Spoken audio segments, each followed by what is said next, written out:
Welcome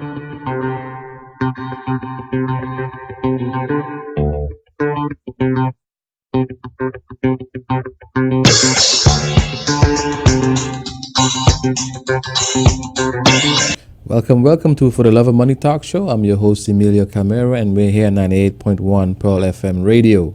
You can reach us on our Facebook page, which is XXM 98.1 Pearl FM. You can also reach us on our website, which is www.pearlfmradio.sx. And you can click on the menu there and watch us live in the studio. You can also reach us on our app, which is in the Google Play Store that you can download. And you can also now reach us on our YouTube page, which is Pearl Studio 981 FM. Again, that is Pearl Studio 981 FM on YouTube. So we had some breaking news today. We learned that the founder and former leader of the UPP, Theodore Helliger, was acquitted on all charges in the catfish investigation. So that's some good news. He said that the founder and former leader of the United People's Party, Theodore Helliger, was acquitted on all charges in the catfish investigation. The verdict was handed down on Thursday via video conference from Curacao. According to the court's verdict, the court found that it could not be proven that the former UPP leader offered former Member of Parliament Romain Laville any bribe, while dismissing the statements given by the Bing owner Jaap van den Heuvel. The court cited that Van den Heuvel's statement could not be used since the prosecution had to provide at least two witnesses with the same statements as Van den Heuvel. So that's good news. I'm more than likely thinking that the prosecutor or whatever will appeal the case, but to me, just wasted time and money again, and that seems to be the modus operandi. In St. Martin, it seems they have the policy that you're guilty until proven innocent, as opposed to America's stance, which is you're innocent until proven guilty. But then again, Parliament has the ability, I'm assuming, to pass laws to change certain things. So it's in the hands of Parliament to enact certain laws and amend certain laws. They just need to do the work. Then I saw on Sabre there's a little turmoil where there was a walkout on Island Council to protest the lack of structural funds. So apparently that had to do with the budget aspect of the island, and so there was a walkout, a non-agreement with the supposedly funds to run the budget for the year. But I did saw that there was a cost of living adjustment, minimum wage adjustment, and so forth. Increase in I think the cost of living in those islands. So despite that they're not getting sufficient budget to run the country, they're getting a raise. So that's kind of contradictory, but that's interesting. Nonetheless, I'm getting to my topic today. My topic deals with the something called inequality debate. So there's a debate going on where some persons do not agree that there is inequality, or they're saying that inequality is not that bad, or is not, we are basically overrating it or over-exaggerating. And there's another side of it that's, saying no, it's really, it's really getting out of hand. But the reasoning for it seems to be different. So you're going to see there's a little debate going on, and then you have to draw your conclusion. I mean, I already draw mine, but of course, for objectivity, it's good to hear both sides of the story. The first video that we're going to play deals with 5 inequality myths. This is from a professor, and when that's finished, I'm going to trash him to prove a point that sometimes, persons can be very trickery and bringing over stuff. And if you don't know or have a verse knowledge of the topic, they can definitely trick you. And because there's some truth to what he's saying, and of course there's some untruths to what he's saying as well. But of course, as a professor, he knows how to bring the topic in such a way that, of course, could lock you in. And if you're not knowledgeable on the topic, of course, you probably believe every word he says. So this first video is called 5 Inequality Myths.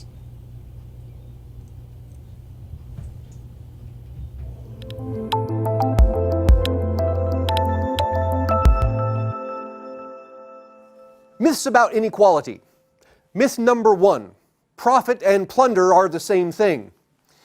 Imagine a person who provides services to society. Maybe he mows lawns or fixes cars or paints houses, and in return for these services he provides to others, he asks for something in return, maybe some food, clothing, and shelter. Now, suppose it's the case that the society values what this person provides tremendously. Maybe because these are things that society really needs, or maybe because there are very few people who are able to do these things. But for whatever reason, society places a great value on the things this person contributes. And let's suppose also that society places a relatively low value on the things that he asks for in return. Perhaps it's because these things are easy to produce, there's lots of them laying around. For whatever reason, imagine that society places a low value on the resources this person asks for in exchange. We would look at this person and say, this is a person who we would like to have. He contributes more to society than he asks for in return. But now, take this person and superimpose on top of him a monetary system, where instead of exchanging the things he does for society's resources, he exchanges the things he does for money and uses the money to buy resources from others. This is what this would look like. The person provides value to society, and society gives him dollars in return. And the dollars are commensurate with the value that society places on these things he offers. Society highly values the services, and so people are willing to pay him a lot of money for these services. And then in return, the person takes some of this money that he's earned and he buys resources from society. And because society does not place a large value on the things he's asking for in return, they don't ask for much money for these. And so if you look at the system, what's happening is that the person is accumulating dollars. He will have more dollars coming in than there are dollars going out. And we call this profit. Now, many people look at profit and say that profit is in some sense a bad thing because it represents something someone is taking from society. But if you look at it in this context, profit is actually an indication that this person has done something good, that he has provided more value to others than he has asked for in exchange. And so as he provides this value and asks for things in exchange, he accumulates these dollar bills. We call them profit. Steve Jobs died with $80 billion in the bank. And he's an example of this person. Where did Jobs come up with this $80 billion? He came up with the $80 billion because these people liked the things he was offering better than they liked the dollars in their pocket. And so they gave dollars to Steve Jobs, and Steve Jobs gave iPhones to the people. This was the transaction. At the end, Steve Jobs dies with lots of money in the bank, but the world ends up with lots of iPhones as the other half of the exchange. Profit is not a sign that people need to give back to society. In fact, it's the reverse. Profit, when attained in a free market environment, is a sign that society actually owes the person more goods and services than he has already consumed. Now suppose, conversely, the person accumulates dollars not by offering goods and services to society, but instead by co-opting the government and using the force of government to take money from others and put it in his own pocket.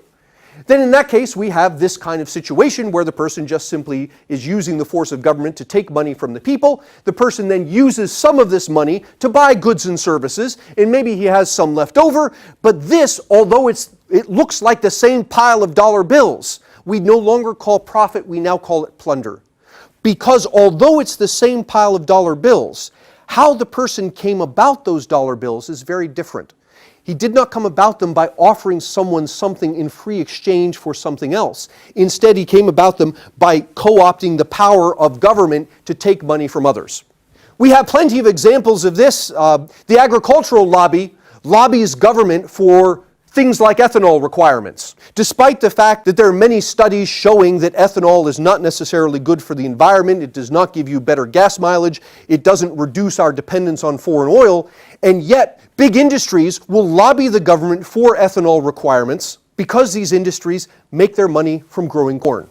And so what happens is these large industries collect lots of money in exchange for providing people with nothing in return. This is the difference between profit and plunder. So myth number one, profit and plunder are the same thing. The fact is, profit is good. It indicates someone has provided something for society. Plunder is not. It indicates that someone has actually taken something from society. Myth number two, one can be for equality. These three kids face equal opportunities, although unequal outcomes. Each one stands on a box. They have equality of opportunity, but because they are different heights, one can see the game, one can't. They have inequality of outcome. These three kids face equality of outcome, but inequality of opportunity. One has two boxes, one has no boxes. Their opportunities are unequal, despite the fact that all three can see the game. Their outcome is equal. So the moral of the story is, you cannot be for or against equality. You can only be for or against a particular combination of equality and inequality. If you are for equality of opportunity, then by definition, you are also against equality of outcome.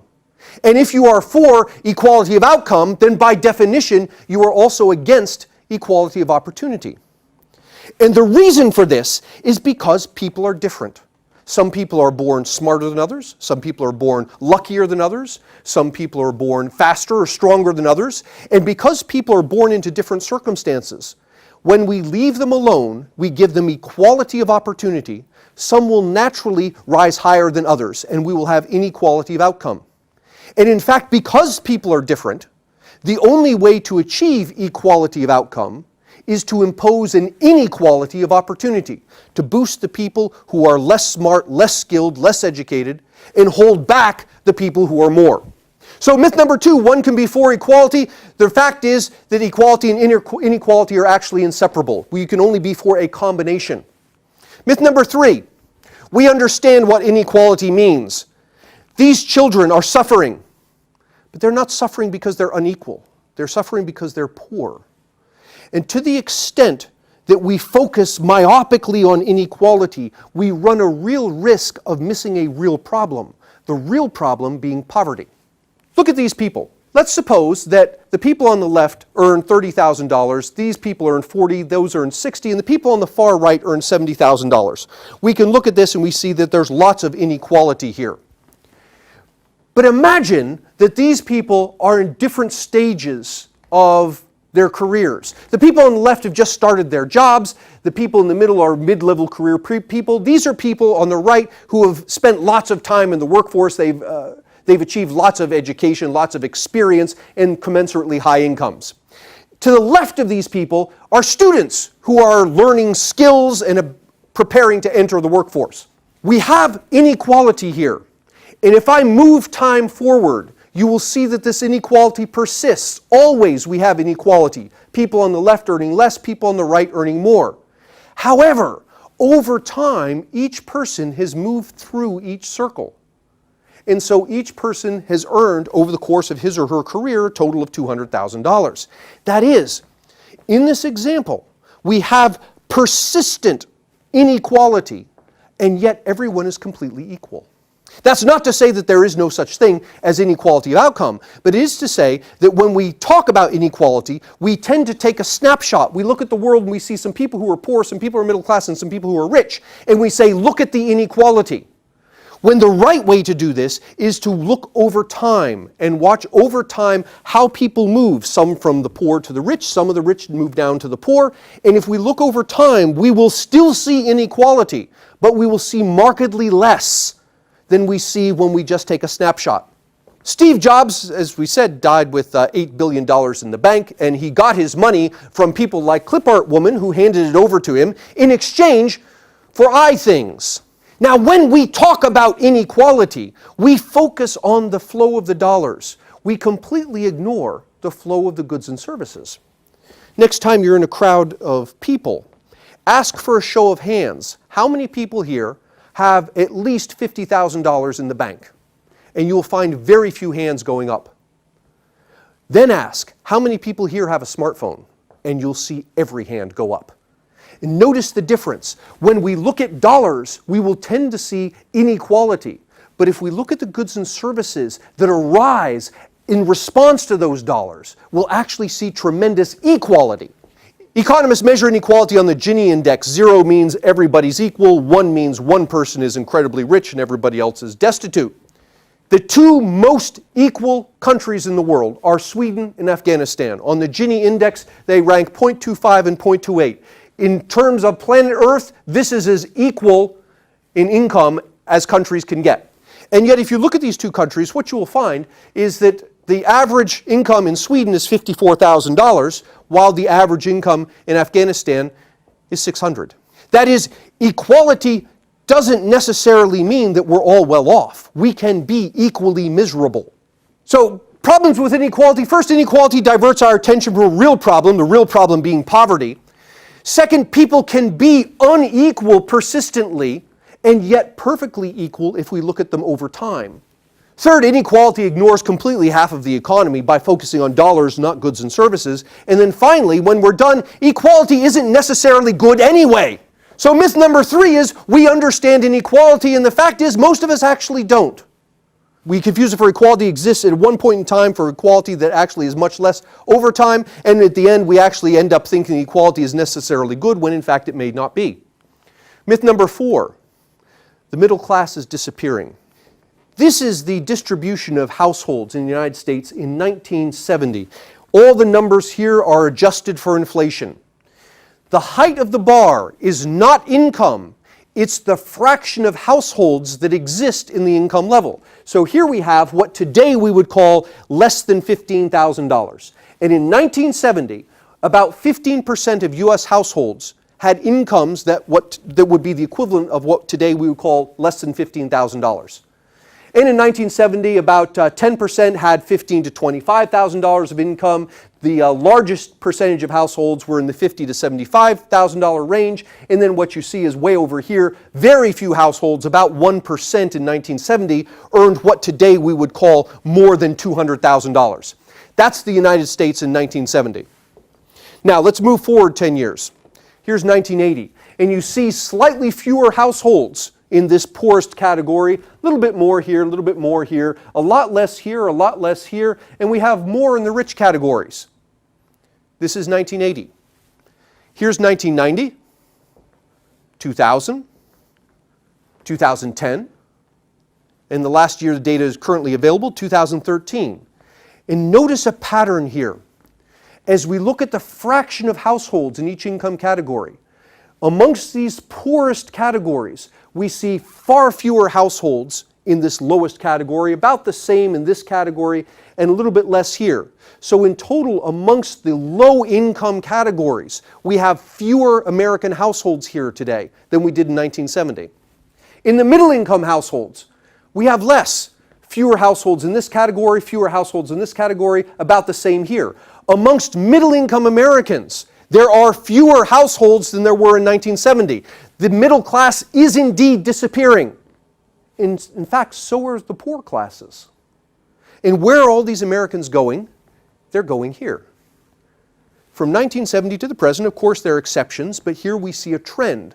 The trend is, over time and adjusting for inflation, Americans are leaving the poor categories, they're leaving the middle income categories, and they're showing up over here in the rich categories. So myth number 4, the middle class is disappearing. The fact is, it is. It's joining the upper class, and the poor classes are disappearing as well. Myth number 5, people are becoming worse off. In 1798, Thomas Malthus published a treatise claiming that over the next few years we're going to see massive starvation as the population grows and grows and we're now unable to feed ourselves. And Thomas Malthus wrote in response to looking at the data you see here. This is the world population going back to 10,000 years BC up to the time of Thomas Malthus, and you can see what happened. The number of people on the planet was rising exponentially by 1798. So at this point, Thomas Malthus looks at this and says, if this trend continues, we will never be able to afford people. We're going to have mass starvation throughout the globe. Well, let's move forward. This is the point at which your grandparents were born. And the population between Thomas Malthus and the time your parents were born had grown by 2 billion people. This is the point at which your parents were born. We added another 1 billion people between the time your grandparents were born and the time your parents were born. This is the time most college students were born. And between the time your parents were born and your college students were born, we've added about 2 billion people. And from the time today's college students were born until the present, we've added another 1.5 billion. Thomas Malthus was back here looking at this, saying, how can we possibly feed this many people?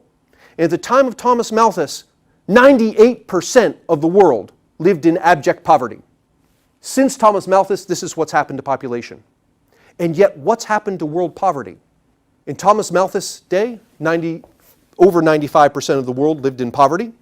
By the time today's college students' grandparents were born, world poverty had dropped to 65%.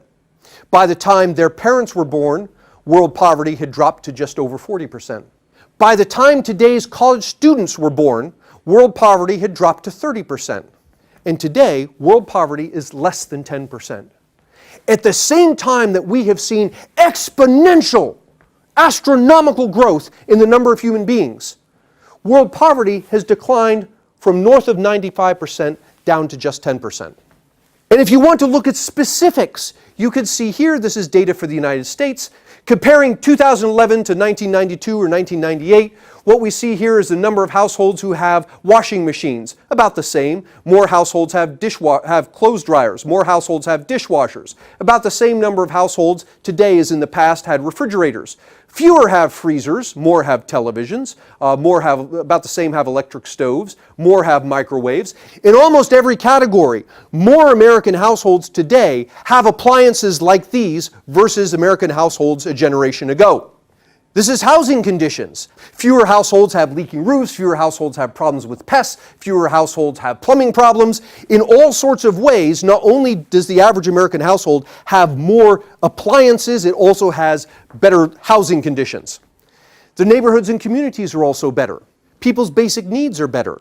In all these various ways, what we see worldwide, we also see in the United States, that on average, people have access to better qualities of life today than they did a generation ago. Over the past 1 or 2 generations, the rate of firearm deaths are down 50%. The rate of non-fatal firearm crimes are down 75%. The rate of deaths due to war are down 95%. Child labor rates worldwide are down 50%. Global income inequality is down 3%. Global gender inequality is down 15%. Global longevity and education are up 20%. And finally, global income is up 40%. All of this stuff over the past 1 or 2 generations. So myth number 5 is people are becoming worse off, and the fact is, it's the exact opposite. The reason this myth persists is because what we see in the news repeatedly are pictures of people starving, pictures of people shooting other people, of wars globally, and the reason we see these things is precisely because they're uncommon. What we don't see on the evening news are things that happen every day, because they're uninteresting. In this way, oddly, the evening news has become a litany of all the things that aren't true about your life. So conclusion, the fact is profit is good, plunder is not. Equality and inequality are actually 2 sides of the same coin, they're inseparable.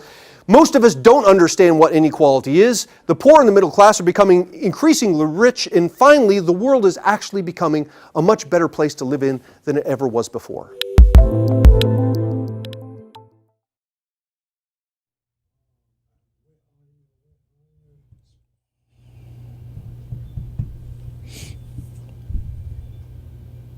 Yes. So, this was 5 inequality myths, and I'm wondering what you're thinking about his presentation. If you don't know the whole true historical view, and you're not up to speed when it comes to a lot of stuff that's happening in the world, you probably would swallow what he's saying line, hook, and sinker. Unfortunately, I don't agree with most of the stuff he's saying, because I can show other charts that shows a whole different picture. He mentioned, for example, the iPhone by Steve Jobs. And what he's not mentioning is, were those iPhones made in America? He's not mentioning that. He didn't mention that they are actually put together in China, as an example. And we all know the situation with China when it comes to child labor, sweatshops, and those type of things. So He's telling you half of the story, not the whole story. So, for example, it says a profit is an indication that the person's done something good. And that could be true, of course, because in typical accounting, profit means total revenue minus total expenses. The question is, how do you derive the expenses? Because, of course, if I decide to, buy things cheaply, also pay persons a pittance, of course, my expenses could be very low. And I can also charge a high price, and the difference between the two is a high profit. You understand? So it depends on how that profit is being derived. That's not being said here. And the next question is, for example, I can ask a lot of questions. What is the nature of value? What are the fundamental values, and how are they to be classified? That's another question. How may we determine the relative values of things, and what is the ultimate standard of value? Are values subjective or objective? What is the relation of values to things, or of value to existence and reality? For example, if I decide to give you 12 bananas and you give me one mango, is that a true exchange of value? These could be subjective things as well. For example, both sales revenue and expenses both entail establishing a price, and a price in turn relates to value. Okay, so when I sell you something, it has to be related to a value, and when I expense it, that expense has to have a value as well. So it's how do you determine that value that is important? You know what I mean? So that's what he's not discussing. I'll give another example. For example, how would I hire a good accountant? Right? I ask him the following question: how much is 1 + 1? And if he tells me 2, I won't hire him. If he tells me anything you want to be, then I will hire him. So profit, in a sense, when it comes to your accounting or whatever, I can make profit be anything I want it to be. Okay, so it really depends on who you're asking and who you have doing your books for you. So value again can be very subjective. Now our financial accounting system can be highly subjective. For instance, you would have somebody sell a house for $2 million, but then the insured value might only be $500,000. Why? Because to construct the house doesn't cost $2 million. So why is the difference between the construction cost and the value of the house so big? Of course, supply and demand is not only determined by productivity, it's also determined by how much money exists in the economy and who have access to it. So in other words, speculation is a big part of that price of that home that's $2 million when it can be built for $500,000. That's the example. So those who can pay the $2 million is probably the persons who have more money. And how did they get more money? It could be a number of different ways to get more money. So it's not just a straightforward argument as what this professor is trying to argue. Now, in many cases, one's labor value is on the price. In some cases, it's overpriced. In some cases, is reasonably represented, and in some cases, it cannot be reasonably determined. I'll give you a simple example. If one of my business practices is to use air, right? For example, an aircraft. Practically, to be honest with you, an aircraft cannot fly without air. It needs airs for the wings to fly. It needs airs for the engines, for the cooling and the propulsion system, everything. But however, we don't pay for air. We don't pay for air and oxygen.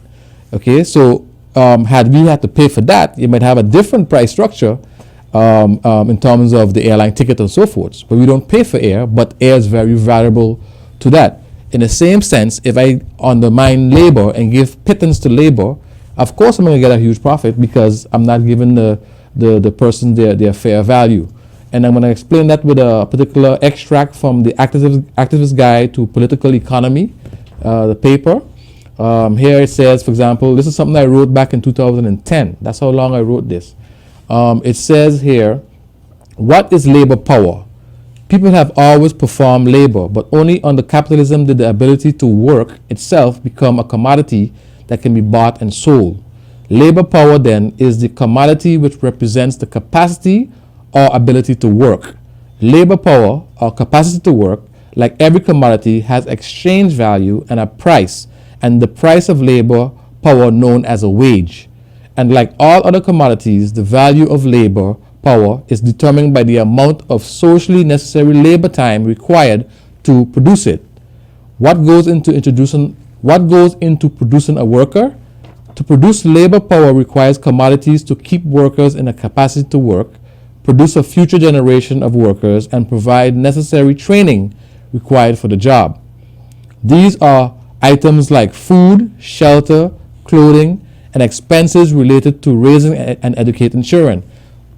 Before I go ahead though, however, when you get your $100, or you get, let's say, $20 an hour, at the end of the month, you cannot deduct any of these costs they're mentioning here for tax man. Only the company can do that.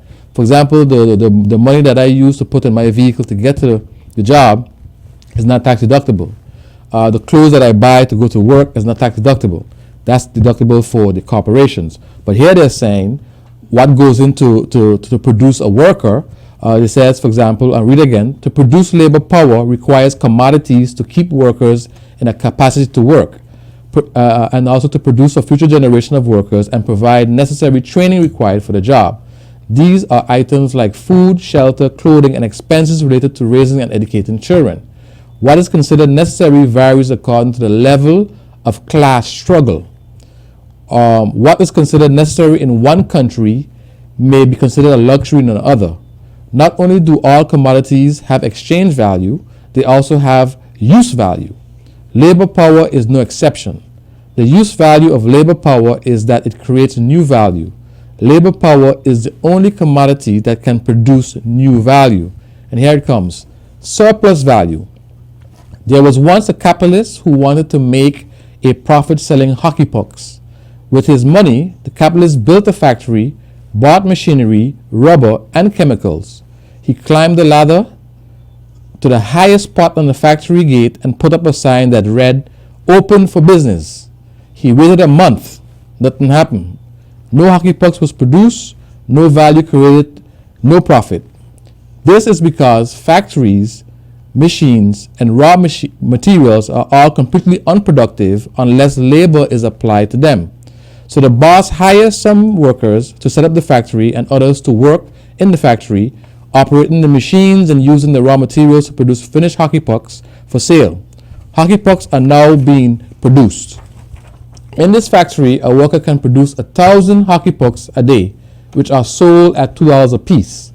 Each day, the capitalist pays the workers $100 in exchange for 8 hours of labor time. Producing 1,000 hockey pucks costs $1,500 of raw materials, $100 of depreciation to machinery, which totals $1,600. The cost of raw materials and depreciation. So the new value created by the labor is $2,000. It consists of $2,000 value of hockey pucks sold minus $1,600 cost of raw materials and machines, which equals $400. So the $400 is the profit. So you sell the 1,000 hockey pucks for $2 a piece, you get $2,000. And the 1,000 hockey pucks is produced by one worker in 8 hours, or within 8 hours.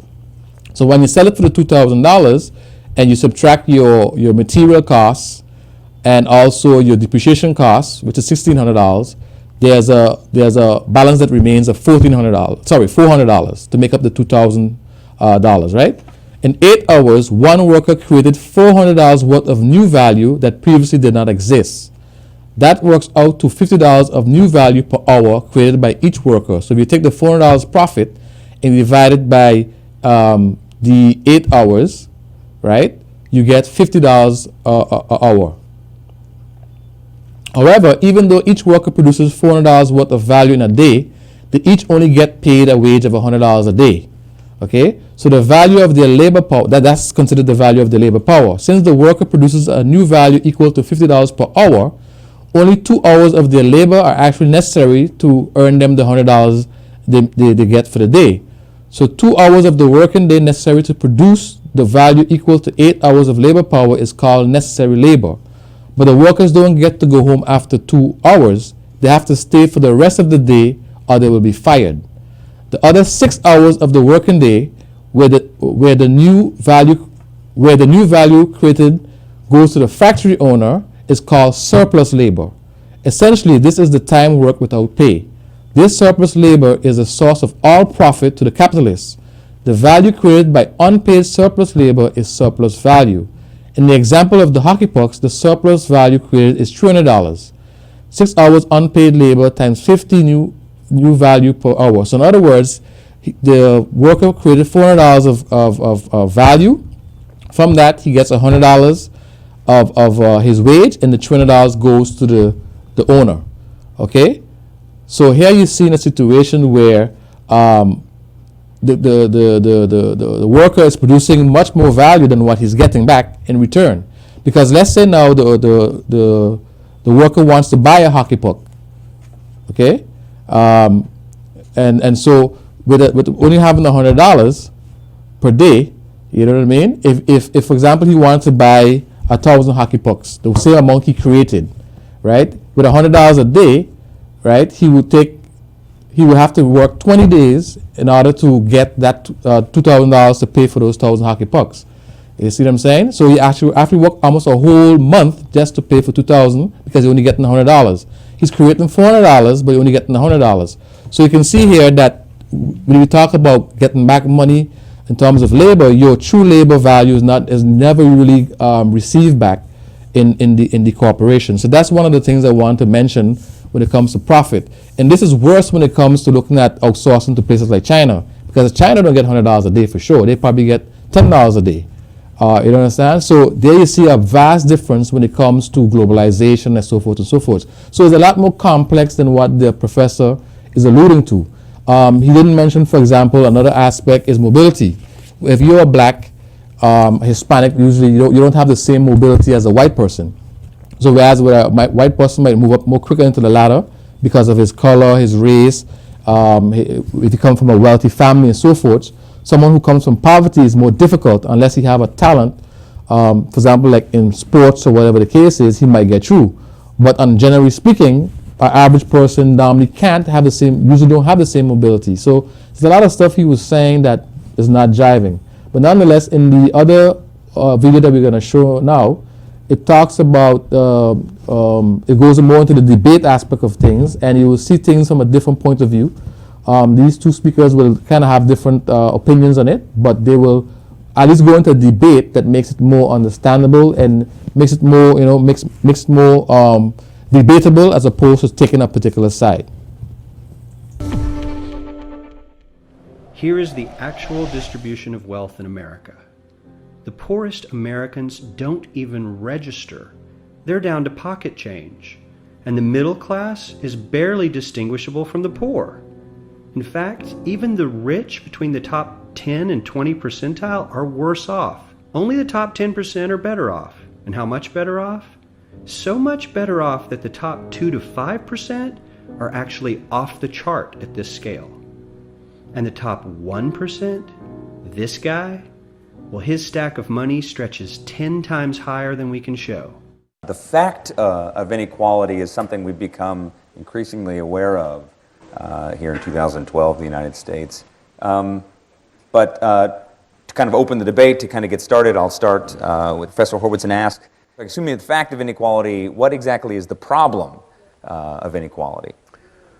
Well, I think there's a couple things to talk about here. One is the question of whether inequality is a problem, I think, depends upon its causes. For example, if in fact we see an increase in inequality as a result of people providing goods and services for others in the marketplace because they're creating value and we want to buy their products, then inequality isn't much of a problem. People have provided goods and services, made people better off. If some people are better at that than others, that's mutually beneficial. So if that's part of why we see that gain at the top, right, then we shouldn't be concerned.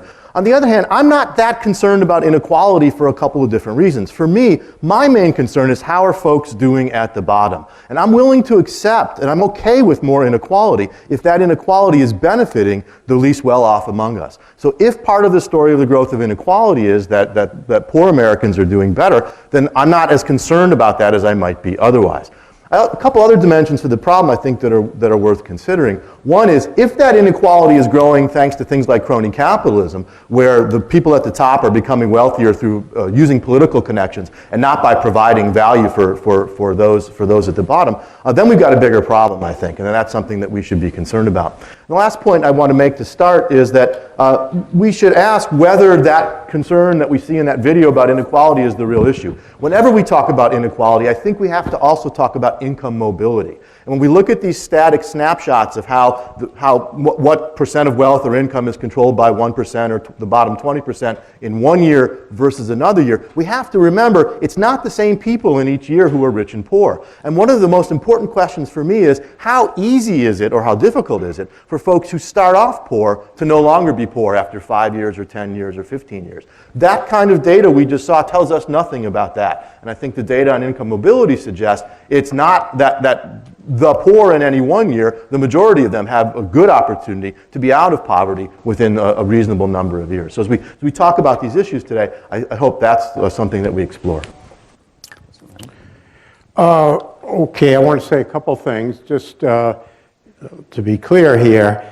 That inequality is justified doesn't tell us that this degree of inequality is justified. Those are not the same things, okay? So I actually agree with many of the things that Steve has said. I don't, frankly, think that inequality is the main problem. I don't think that inequality in itself is a problem. I think that the problems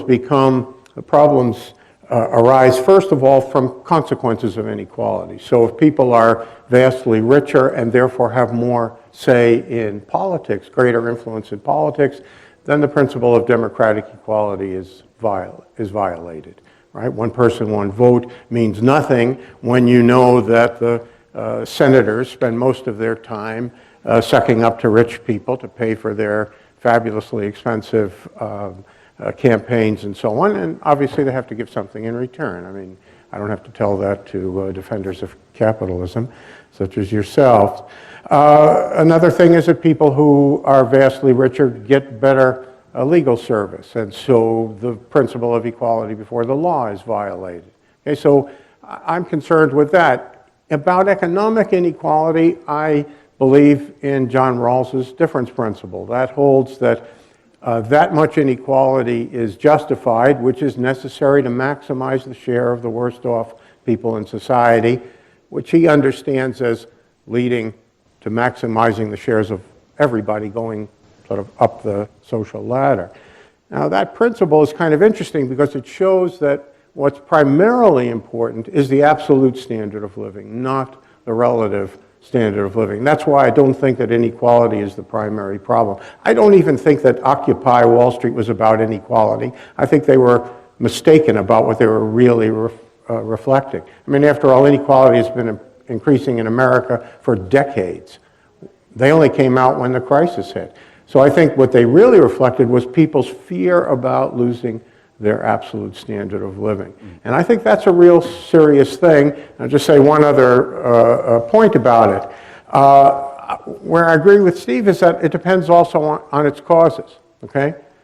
And I don't think it's enough to say, well, if the cause is that people are producing a better product, then that justifies it. It may or it may not.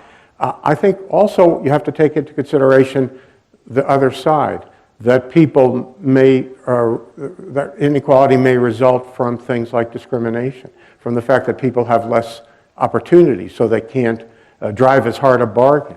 That wealth itself gives advantages to people in any kind of bargain. And these are arbitrary factors. I mean, they are not, I mean, how good a product you produce, how much effort, that's relevant. You know, that you have weak bargaining power because somebody else is richer than you can't hold out as long as them, that seems to me to be morally arbitrary. Discrimination is clearly wrong. So if those are the sources of at least some significant part of the inequality, then that's a very bad problem. Okay, so I think we have at least one point of agreement to begin with, right, which is that inequality isn't the problem per se, right? It has something to do with, actually the way that you phrased it, Jeff, was it has something to do with either with the consequences that result from inequality or potentially with the causes that feed into the initial problem of inequality. So let me bring it back to you, Professor Horwitz, and ask, Do you think we're at a point today where the consequences of inequality need to be addressed? And if we're not, is there a point at which inequality becomes more pernicious than the kind of economic benefits it leads to are worth? Again, I'm not sure that it's inequality per se is the question here, right? I think there's not any level of inequality that overly concerns me, as long as that inequality results from people, again, actually creating value and providing goods and services that other people want. Jeff's points are well taken about the other kinds of factors that might figure into that. But at the end of the day, from my perspective, what matters in the marketplace is not how hard you work or all those other kinds of things. But markets are ultimately about finding the ways to create the things that other people want and to do that using the least resources possible so that we're all better off as a result. And I think if you look, for example, at the increasing standard of living of even the poorest of Americans, that has continued to grow in the last 30 or 40 years, even as we see these kind of static measures of inequality grow. So I'm not concerned about the measures of inequality per se. For me, the key thing is, as long as it continues to be the case that the least well-off are doing better, and I think they are, then I'm not concerned. If it's, as Jeff said about Occupy Wall Street, I do think in the last few years we've seen that real concern about people's absolute standard of living. And if absolute standards of living begin to fall, again, especially for the poor, then we've got a problem. But again, I don't think that's a problem of inequality per se. We can talk about what's gone on and what precipitated the financial crisis if we wanted to. It's a little off topic. But all of those things are the real issues here, not so much inequality. Well, I hate to disappoint you, but I agree with a lot of that. But I do think that there are already very negative consequences of the degree of inequality that we have. I think there's no doubt but that the rich have greater political influence. I mentioned the senators. The president, too, spends a considerable portion of his time raising money. Senators spend time raising money. House representatives spend time raising money. And this means that they have to court the very rich. It's not exclusively. Obama had a program which he raised from small donations as well. But, nobody sending in $10 gets to whisper in the president's ear about some kind of policy. And, this, I think, violates the principle of democratic equality, which is a very fundamental principle. One person, one vote. People should have roughly the same influence, same level of influence, all things considered, as one another. And I think the same thing could be said about the legal system. If you're O.J. Simpson, you hire 3 or 4 lawyers, one for each thing that you need, a black guy for this, a white woman for that, you do the whole thing, okay? And, you get off. Well, that's the jury system. Maybe that's okay, but the point is, poor person can't do that, okay? There are wealthy people come into court with more legal protection fighting a traffic ticket than many poor people come into court to fight a capital sentence, okay, a death penalty sentence, okay? Well, that has to do with wealth. That has to do with money. That can't possibly be fair, okay? And then you have one other thing that I want to say, that, and that is, even if you think that, you want a system in which people face the consequences of the decisions they make, good or bad. Okay, well, fair enough. I'm enough of a libertarian to see the appeal of that. Okay, what about their children? Okay, I make a stupid investment mistake and become poor. My child grows up in poverty. That's not my child's fault. It can't possibly be okay that one human being, for reasons completely outside of his or her control, has a much inferior starting point than another for reasons outside of that person's control. Those are consequences of inequality that I think have to be addressed. And, if you can figure out non-governmental ways of doing it, fine. I'm quite suspicious of the government. But maybe you can't, the government is the way we do these things intentionally and visibly and transparently, hopefully.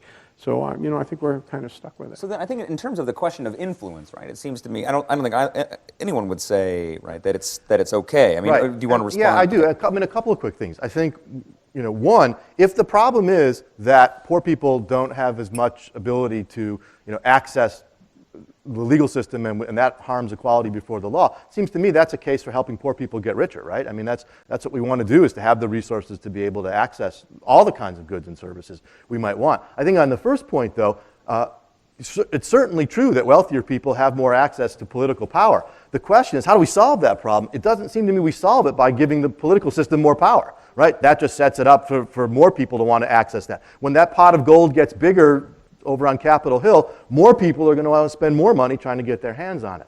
So the question becomes, how do we deal with that problem? One way is to argue, as much of Occupy Wall Street, for example, has, is that we need to regulate wealth and we need to regulate political contributions more. An alternative is to say, let's shrink the sphere of political action down so that the temptation to spend money to access it is even less. That's what ultimately denies wealthier people access to power.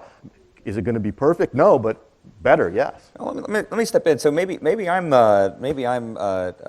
It seems to me that we have pretty broad agreement, right?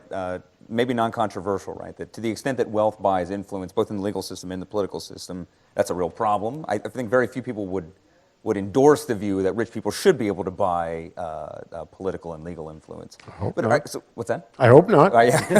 But what about, I guess, further questions? So when we talk about, sort of basic questions about fairness, certain basic questions about equality, when we're presented with facts like we were in this video, there seems to me a kind of a moral intuition that we have about, right, there's something unfair, right, about someone having 100 times the resources that someone else has, right? So are there, I guess, social issues that arise, not necessarily legal or political, but social issues, or are there moral issues? Is there a kind of inherently moral problem with this kind of sort of bizarrely exaggerated levels of economic inequality we see today?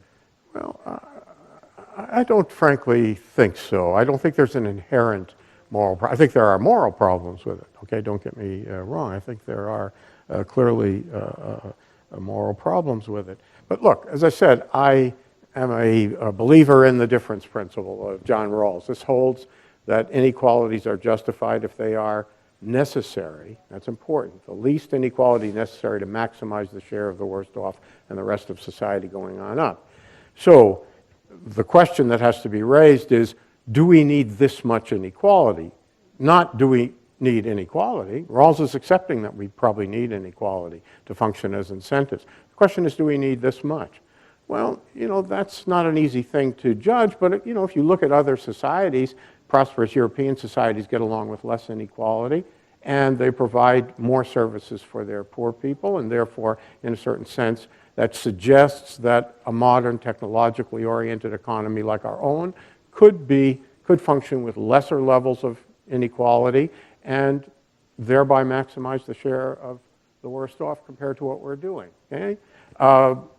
This is a gigantic empirical question, I grant you. But if that's the case, then the excess of inequality is immoral. It's unjust. Okay? It's more than is needed to benefit everybody.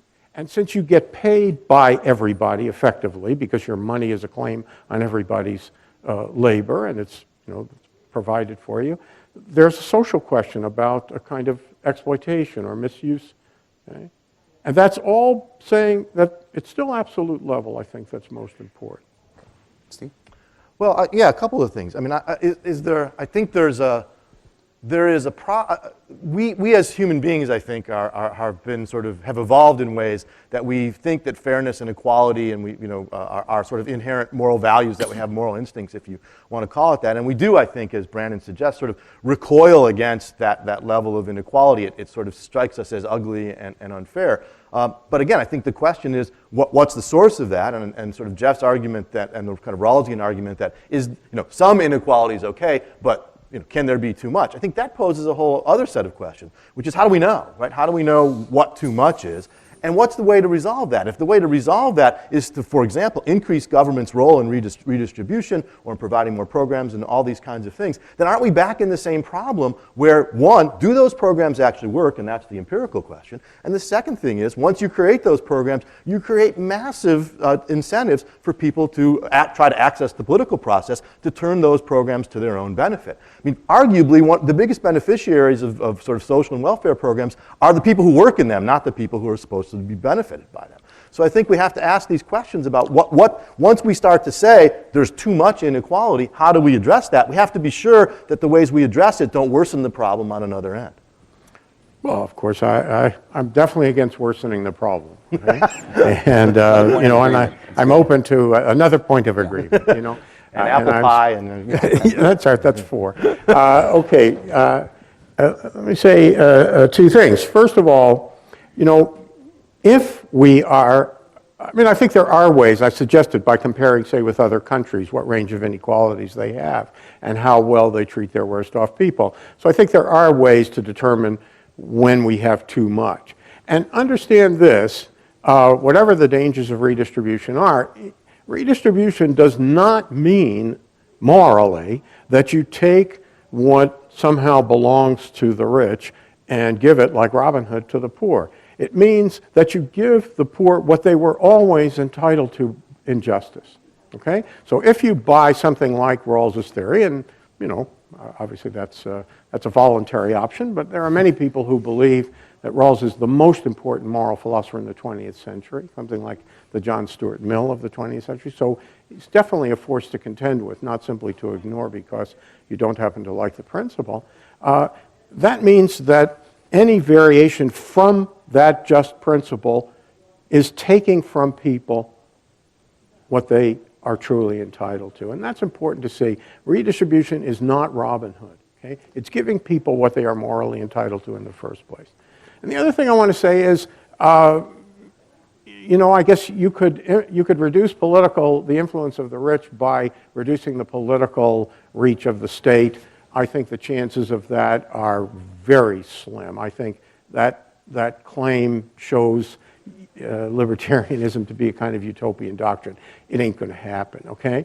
Now, there are other kinds of things you might do, you know, which again are done in European countries. For example, disallow private contributions to campaigns, publicly fund the campaigns, okay? That would be quite a big difference. If you got your TV time because of some kind of law, rather than having to buy it at you know, fabulous prices, well, you would be less dependent on the rich. Okay. Okay. So on that point, I want to move to the next sort of segment, which is where we give our panelists the opportunity to ask each other questions. So, Jeff, do you want to start with a question for Professor Horowitz? What else do we agree on? Well, I mean, look. Let's address this question. What do you say about the children of people who have made bad economic decisions or have had bad luck, got sick, signed up for education in a field, you know, that disappeared? I mean, you know, I hope none of you is planning to be a travel agent or a photo enlarger. Those things are gone, and if you oriented your education toward that, you made a big mistake. Well, maybe you should pay for that mistake. But what about your kids who enter the market at a disadvantage compared to the kids of people who were luckier? Steve? Right? How are you going to deal with that? You want to go ahead? What are we going to deal? How are we going to deal with the children of parents who made really good decisions and benefited them? Right? I mean, if it seems to me that if there's some kind of case that one is problematic, then the other should be problematic too. Sure. But are we going to take those opportunities away? It seems to me a couple of things. One. Look, children are always a difficult question to deal with for any political philosophy, libertarianism or otherwise. So I think that complicates this question a great deal. But I do think that in the end of the day, people make mistakes. We're human beings. But at the end of the day, it's parents who are in the best situation to judge what they believe is best for their kids. If they make mistakes, they make mistakes. We do, I think, have processes and mechanisms in civil society to help those who have fallen into that situation. I think that, you know, that we also want to be sure to make sure we have an education system that offers even the children of the poor opportunities to improve themselves because perhaps their parents have made mistakes. But we can't prevent people from making mistakes, and we can't prevent those from having consequences for their children. The question then is sort of empirically, what do we do, right? How do we try to make sure that the kids of parents who have made those kinds of mistakes still have the best opportunities possible? I just don't believe that government is necessarily the best way to do that, and I think we've got sort of evidence to suggest that as well. We have to end it there a bit. Time is of essence, of course. You can see that there's a healthy debate, and this is type of debates that is good. You get to hear different points of view and logical points of view, and so forth. And it was a healthy debate. I really enjoyed the debate. Going back to the first one, the first professor, in terms of the first video, I like what he said about appliances and electronic goods can be afforded by many persons, but he doesn't state the whole picture about that, though, in terms of cheap electronics and stuff from China and so forth. He didn't mention also that, yes, those went down, those electronics and appliances went down, but the cost of a basic necessity as a home is through the roof. Right now, Californians are trying to flee California because they cannot afford to buy a home or even rent. It's just so expensive. So a lot of stuff he's not really touching. He didn't touch on. And I'm going to close off by saying that one man's spending is another man's income, and one man's income can give rise to spending, and spending is a result of wants and needs, which equals demand. So if I slow my spending, I'm also going to slow someone's income, and so the whole economy is going to slow down. So basically, it's a loop. Okay, it's a circular loop, and those who are having to be in a stage where they are actually influencing inequality, eventually it comes back to bite them, in the sense that at some point your income is also going to reduce, because if you reduce somebody else's income, you're also going to reduce their spending. And then one man's spending is another man's income. So there's a whole loop that you will mess up when you're talking about increasing inequality. So that's what I'd like to say. That's how I would like to end the program for today. I want to thank you for listening, and I'll see you again next week in another informative program. Bye-bye. Money, money, money.